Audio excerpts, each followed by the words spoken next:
The trees were thickly gloved and weighted down with white, the church tower a black shape against a pewter sky. The silence almost bruised his ears. He had moved his lips, made a sound, just to check his voice still worked. God, he felt weary. He wound down the window further, and the birdsong bubbled in from the hedges and the treetops. He caught a rich and dank smell of leaf mould.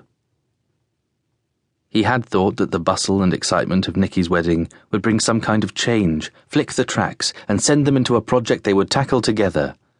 But he'd been firmly demoted to carrying out orders, mostly to do with opening the checkbook. It was only a year ago that Nicky had turned up at Fourwinds with Sarah and announced the engagement. They had met the girl a few times before, but even so, it was hard to suppress a pause of evident surprise before jumping up to hug the children and say how thrilled they were. Of course, Nicky hadn't got as far as thinking about an actual ring. Alice said that he should let Nicky have the Colchester family ring. Ralph had fetched it from its hiding place. It was still in the small red box with the name of the jeweller imprinted in faded gold letters, the velvet inside fragile and silky. The young couple had loved the idea of keeping a piece of family history alive, passing it down the generations. His mother's engagement ring from his father now semaphored tiny flashes from Sarah's finger. He'd watched her moving her hand to set the little colours flaring up in the light. He'd almost blurted something out. "Thing about that ring is," genial, laughing a little. But he'd remained silent. Hard to comprehend now, the way that sort of thing stained the fabric of a life. How it could seep through the layers and leave an odour trailing. Make you seem worthy of suspicion and questionable. That was simply how things were, all those years ago. And it was too hard now to crack open the silence and let the little lies spill out, pale, misshapen things, grown into their confined spaces. As a child, the weight of carrying his mother's half-understood, necessary little untruths had always left him exhausted. Two wrongs don't make a right, Ralph. That's what Mamma had always taught him, her face serious and sincere, her soft hands pressing his cheeks. He started up the car. The house on top of the hill felt miles away.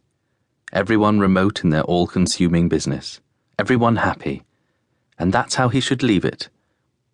But the sense of unease refused to leave him. He had the oddest feeling that Nicky's Sarah had picked up on something, as if she had rumbled him in some way. What a funny little thing she was. Sweetness itself, but there were moments when she could be quite fierce. She flinched away from any hugs, looked at him sideways.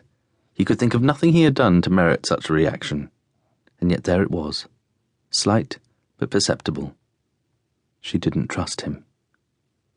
The car arrived at the end of the drive, the afternoon sun deepening the colours of the bricks as Fourwinds came into view, the cedars in front stirring in the wind.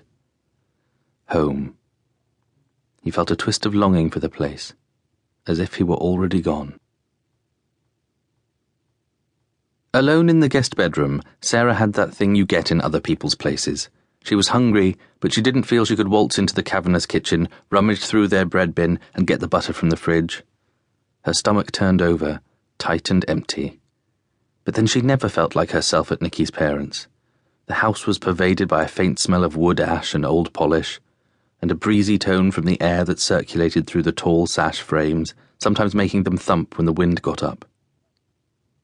She wished Nicky were there, his old denim shirt against her cheek, and she'd be fine again. His brother had organised the stag do and had kept the location secret, knowing Mark they'd probably be in Scotland shooting something. They'd even taken her brother, Charlie, with them, looking like a hostage as they drove off in the car. Sarah and her parents had driven over from Birmingham to help with various tasks before the wedding, although really there was little left to do, according to the schedule on the kitchen wall downstairs. She moved to the bedroom window. The Colchester's house was famous for its views. Standing on the brow of the hill at the edge of the village, the house with its gracious symmetry looked out over miles of fields and the intermittent shine of the Dove River, the wind stirring the trees into